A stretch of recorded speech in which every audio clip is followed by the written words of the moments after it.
नमस्कार, आप देख रहे हैं ओंकार आवामी। हमारे साथ हैं झारखंड के विधानसभा अध्यक्ष रविंद्र महतो जी। रविंद्र महतो जी, ओंकार आवामी में आपका बहुत बहुत स्वागत है। धन्यवाद। रविंद्र महतो जी से हम जानेंगे विधानसभा की कार्रवाई के बारे में, विधानसभा की स्थितियों के बारे में, कोरोना के प्रकोप से ये विधानसभा कैसे चला पाएंगे, कैसे चलाए, क्योंकि ये माना जाता है कि विधानसभा का सत्र सबसे ज़्यादा अगर होगा वो राज्य सबसे ज़्यादा सुखी होगा। तो इस कोरोना काल को आप किस नज़र से देख रहे हैं? देखिए, ये कोरोना काल सिर्फ हमारे विधानसभा नहीं बल्कि पूरे दुनिया में, देश के साथ साथ पूरे दुनिया में इस कोरोना काल का जो प्रकोप है उससे भुक्तभोगी है। और मैं समझता हूँ कि सारे काम इस कोरोना काल में प्रभावित है, चाहे विधानसभा हो, लोकसभा हो, राज्यसभा हो, विधान परिषद हो, सारी जगह का काम प्रभावित है। ऐसे आम ऑफिस जो जनहित में काम करते हैं वो ऑफिस भी बाधित है।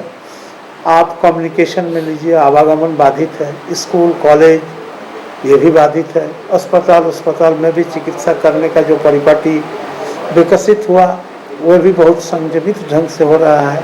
इसलिए आप व्यवसाय वाणिज्य सारा चीज़ प्रभावित है। इसलिए इस कोरोना काल को मैंने इतिहास में एक भयंकर काल है जिसको आने वाला समय में दूर दूर तक इसको याद रखा जाएगा। विधानसभा किसी भी प्रदेश की बड़ी पंचायत होती है। बिल्कुल। इस पंचायत से ही विकास की बयार बहती है, विकास का हवा जाता है और लोग अपने आप को खुशी महसूस करते हैं। तो ये तो विधानसभा का सत्र कम से कम 50 दिन का होना चाहिए, ऐसा तो हो पाना संभव दिख नहीं रहा है। मैं आपको बता दूं, जैसे हमारा गत विधानसभा जो हुआ वो करीब 1 महीना का विधानसभा था और उसमें हम लोग, हमारा समाप्त होने का तिथि था 28 और हमने 23 तारीख को साइन डाई किया, विधानसभा को स्थगित किया। और जब पूरे देश में लॉकडाउन लागू हो गया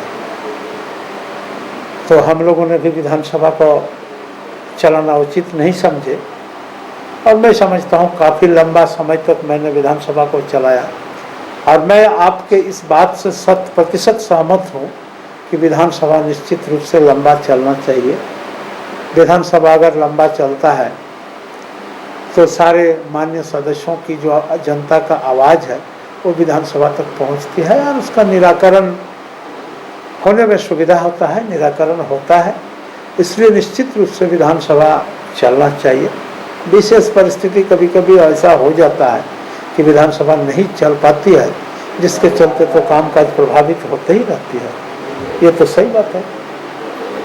स्थितियां अभी पूरे देश की देखें तो विधानसभा या राजनीति को लेकर के कई तरह की चर्चाएं सामने आ रही हैं। अगर राजस्थान को उठा लें, मध्य प्रदेश को उठा लें, तो ये आने वाला समय जो है वो कैसा दिखाई दे रहा है एक विधानसभा अध्यक्ष की नज़रिए से? देखिए, लोकतंत्र में आप समझते हैं, लोकतंत्र के सामने बहुत सारा चुनौतियां उभर के आती रहती है और यह भी देखा गया है कि जितना बड़ा से बड़ा चुनौती क्यों न हो उसका समाधान भी हुआ है। और अभी देश के अंदर में जो कुछ हो रहा है ये सही मायने में मैं तो उसको बहुत ज़्यादा उचित नहीं ठहरा पाता हूँ, लेकिन फिर भी ऐसा व्यवस्था है, ऐसा होने की संभावना है तो होता है, उसका समाधान भी होता है। नहीं, लोकतंत्र की बात करें तो ये तो आंकड़ों का खेल पर सब निर्भर करता है। बिल्कुल बिल्कुल। तो ये आंकड़े जायज़ कितने दिखाई दे रहे हैं? क्या इसमें भी संशोधन करने की ज़रूरत है? मान लीजिए बिहार की बात करें तो एक साथ लोग चुनाव लड़े, अलग हो गए, फिर जुड़ गए, तो ये जनमानस पर क्या असर पड़ रहा है? आने वाला इतिहास इसको किस नज़र से देख पाएगा? देखिए, आपका जो सवाल है और मौजूदा परिस्थिति में आपका जो ये सवाल है ये निश्चित रूप से एक अहम सवाल है और मैं ये चिंता है, सवाल नहीं, ये चिंता है। ये आपका ही चिंता नहीं, सारे लोगों का ये चिंता है कि लोकतंत्र में ऐसे अवसर और ऐसे परिस्थिति अगर उत्पन्न होते रहेंगे तो मैं समझता हूँ कि लोकतंत्र पर प्रहार होगा, लोकतंत्र कमज़ोर होंगे। इस तरह का स्थिति परिस्थिति अगर होते रहेगा तो लोगों का विश्वास घटेगा, ये सब स्थिति उत्पन्न होगा। इसलिए मैं समझता हूँ इन तमाम चीज़ों को, सारे जो लोकतंत्र चलाने के जो पुरोधा हैं, जिनके माथे पे इसका उत्तरदायित्व है, लोगों को बारीकी से समझना चाहिए, सोचना चाहिए और कैसे बेहतर हो उस पर सोचना चाहिए और उसी पर पदक्षेप लेना चाहिए।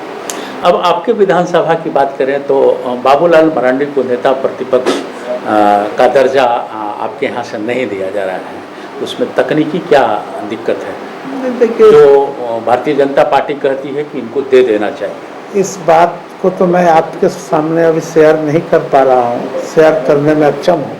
इसलिए अक्षम हूँ कि अभी ये कानूनी सलाह के लिए ये तमाम चीज़ें गया हुआ है कानून विशेषज्ञों के पास, और वो लोग इनके हर पहलुओं को देख रहे हैं और मैं समझता हूँ वहाँ से जब सुझाव आ जाएगा जो उचित होगा, उसी उचित पर हम लोग निर्णय लेने के इच्छुक हैं। सिर्फ इंतज़ार है उनकी सलाह आने तक। झारखंड विकास मोर्चा का 2 बार विलय हुआ, एक विलय हुआ 2 वर्ष 2014 और एक अभी विलय हुआ। ये दोनों में जेन्युइन कौन दिख रहा है, उचित कौन दिख रहा है विलय? या दोनों विलय जायज़ है या दोनों विलय में क्या है? देखिए, इस पर भी मैं बहुत ज़्यादा नहीं बोल सकता हूँ, वो तो समय बताएगा कि पहले वाला उचित था, पहले वाला जायज़ था कि अब जो हो रहा है ये जायज़ है, ये तो समय ही बताएगा। राज्य के विकास के लिए या जो अपने जनप्रतिनिधि हैं उनको भी कुछ सीखने की ज़रूरत दिखाई दे रही है, तो क्या वैसी कोई प्रशिक्षण की व्यवस्था आप कर रहे हैं क्या? क्योंकि जो भी नए विधायक आते हैं तो बहुत सारी क्रियाएं या प्रक्रिया नहीं समझ पाते हैं, ऐसी भी सूचनाएं हम लोगों को मिलती है या है भी, जिससे आप इनकार नहीं कर सकते हैं। तो क्या कुछ प्रशिक्षण की व्यवस्था हम लोग करेंगे क्या? आपको मैं बता दूं, हम लोगों का यहाँ भी परिपाटी है, जैसे ही नया टेन्योर शुरू होता है तो जितने माननीय नए सदस्य लोग आते हैं उनको हम लोग प्रशिक्षण देने का काम करते हैं। और मैंने भी इस टेन्योर में प्रशिक्षण देने के लिए भारतवर्ष के जो नामी संविधान वेत्ता हैं जिनको लोगों को इनवाइट किया और यहाँ तक लाए और 2 दिन तक अच्छा प्रशिक्षण देने का काम लोगों ने किया। और मैं समझता हूँ उससे काफ़ी, चाहे नया हो चाहे पुराना हो, तमाम माननीय सदस्यों को उसमें काफ़ी फायदा हुआ है, लाभ हुआ है। और एक तो सतत चलता है कि जो भी माननीय सदस्य वरिष्ठ हैं, वरिष्ठ सदस्यों के सानिध्य में रहने के चलते माननीय विधायकों को हमेशा कुछ न कुछ सीखने का मौका मिलता है, विधायी व्यवस्था के बारे में जानकारी प्राप्त करने का मौका मिलता है। और ऐसे भी विधायक जो सीखने का प्रवृत्ति अपने अंदर रखते हैं, वो भी विभिन्न स्रोतों से इस व्यवस्था के बारे में जानकारी या ज्ञान आहरण करते रहते हैं। ये सब परिपाटी है। अच्छा, विधानसभा सत्र चलता है तो हजारों खर्च होते हैं, लाखों कहें तो गुरेज नहीं है। ऐसे में कई सत्र ऐसे होते हैं, कई दिन हंगामे के भेंट चढ़ जाते हैं, तो उनके लिए क्या संदेश है आपको, क्या कहना चाहते हैं एज ए विधानसभा अध्यक्ष की नज़रों से देखें तो? देखिए, लोकतंत्र में और ये विधानसभा है, यहाँ विचारों का टकराहट है। एक विचार दूसरे विचार के साथ संपूर्ण रूप से मिल जाए ऐसा नहीं होता है, तो वहाँ पर हंगामा होना या तर्क होना, बात वितंड होना, ये बहुत अस्वाभाविक बात नहीं है। लेकिन ये अगर सकारात्मक होता है तो उससे रास्ता निकलता है। और मैं इस बात को मानता हूँ कि विधानसभा के अंदर में ऐसे बहुत सारे माननीय सदस्य हैं जो लोग जानकार हैं, जिनका युक्ति, जिनका तर्क, जिनका विचार जब विधानसभा पटल के समक्ष आता है तो वहीं से रास्ता निकलता है, इसका समाधान भी होता है।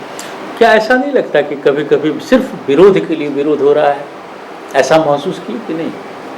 नहीं, देखिए वो तो देखने वाला पर भी निर्भर करता है, देखने वाला पर भी निर्भर करता है। कभी विरोध के लिए भी विरोध अगर उनके नज़र में बुझाता है तो मैं इस बात पर कुछ कह नहीं सकता हूँ, लेकिन मूल चीज़ वही है कि सबके आइडियोलॉजी, सबके विचार, इसी का टकराव होता है। अंतिम प्रश्न महतो साहब आपसे कि क्या संदेश देना चाहते हैं राज्य को और क्या संदेश देना चाहते हैं अपने विधायकों को इस कोरोना काल को लेकर के?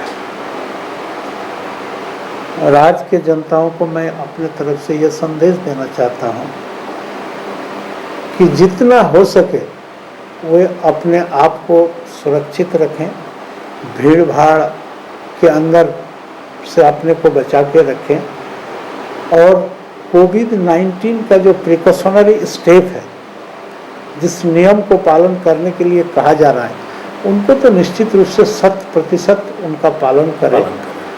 और चूँकि मैं अपने विधानसभा के तमाम सदस्य को मैं अपने तरफ से ये संदेश देना चाहता हूँ कि आप जनप्रतिनिधि हैं, जनता का हर दुख सुख का अहम दायित्वों का निर्वहन करने का जवाबदेही और जिम्मेदारी आपके कंधों में है।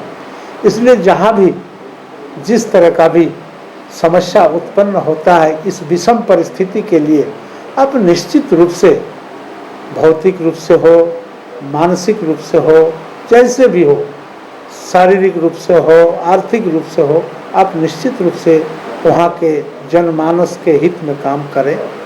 और आने वाला समय में आप अगर ऐसे करते हैं, जो भी माननीय सदस्य ऐसे करते हैं, तो उनका फल निश्चित रूप से मीठा होगा।